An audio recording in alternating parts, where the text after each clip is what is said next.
ஹேல மக்களே, welcome to Abhi collections. நான் உங்கள் அபி. நம்ம இன்னைக்கு வீடியோவில் வந்துட்டு ஒரு சூப்பரான ஒரு கிரேடட் நோட் எடுத்துகிட்டு வந்திருக்கோம்.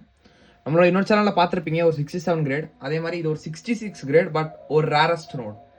ஏன் இது ரேர்னு சொல்கிறேன்னு பார்த்துக்கிட்டிங்கன்னா, இன்கரெக்ட் ஹிந்தி நோட் வந்துட்டு நமக்கு காமனாக கிடைக்கிற ஒரு நோட்டு. அதாவது செகண்ட் இஷ்யூ, தேர்ட் இஷ்யூவில் நம்மளுக்கு இன்கரெக்ட் ஹிந்தி நார்மலாக B2 B3க்கு நம்ம யூஸ் பண்ணிகிட்டு இருப்போம். வேரல்ஸ் ஃபார் B2 பி ராமராவளிக்கு நமக்கு வந்துட்டு கரெக்ட் ஹிந்தி கிடைக்கிற நோட் கஷ்டம்.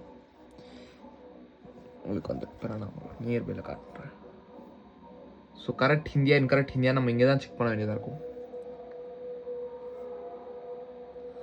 இது ஒரு 66 grade 66 CPQ gem uncirculated note. அது super gem uncirculated note. 1957 issue. Correct Hindi L65 589717. இந்த ஒரு இஷ்யூ நோட்ஸ்லாம் நமக்கு என்ன ஒரு ப்ராப்ளம் இருக்குனாக்கா, இங்கே உங்களுக்கு பின் ரொம்ப மைன்யூட்டாக இருக்கும். We can't see it. But இந்த இஷ்யூஸ்லாம் வந்துட்டு உங்களுக்கு பின் ரஸ்ட்ன்றது ரொம்ப ஈஸியாக பிடிக்கிற ஒரு issue.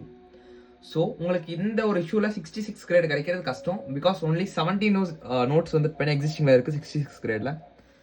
And we have one of that. இந்த நோட்டை பற்றி சொல்லணும்னா இன்னும் சொல்லிட்டே இருக்கலாம். நீங்கள் ஜஸ்ட் இந்த ஒரு இதில் செக் பண்ணிங்கன்னா உங்களுக்கு தெரியும். இதுவுமே வந்துட்டு ஆல்ரெடி அதே கஸ்டமர் தான் புக் பண்ணி வச்சிருக்காரு. இந்த மாதிரி நோட்ஸ் நம்மளுக்கு கொஞ்சம் ரெகுலராக வந்துட்டு இருக்கு. இப்போ உங்களுக்கு யாராச்சும் தேவைப்பட்டுச்சுன்னா, இல்லை இன்ட்ரெஸ்ட் இருந்துச்சுன்னா, நம்மளோட வாட்ஸ்அப் நம்பர் 9363863731 நம்பருக்கு வாட்ஸ்அப்பில் கால் பண்ணி நீங்கள் புக் பண்ணிக்கலாம். அதே மாதிரி உங்ககிட்ட இருக்கிறது நம்மளுக்கு வந்து சேல் பண்ணிக்கலாம். தேங்க்யூ ஸோ மச் ஃபார் வாட்சிங். மறக்காம லைக், ஷேர் அண்ட் சப்ஸ்கிரைப் பண்ணிடுங்க. அதே மாதிரி இன்ஸ்டாவில் பார்க்குறீங்கன்னா மறக்காம ஃபாலோ பண்ணிட்டு போயிருங்க. Thank you so much.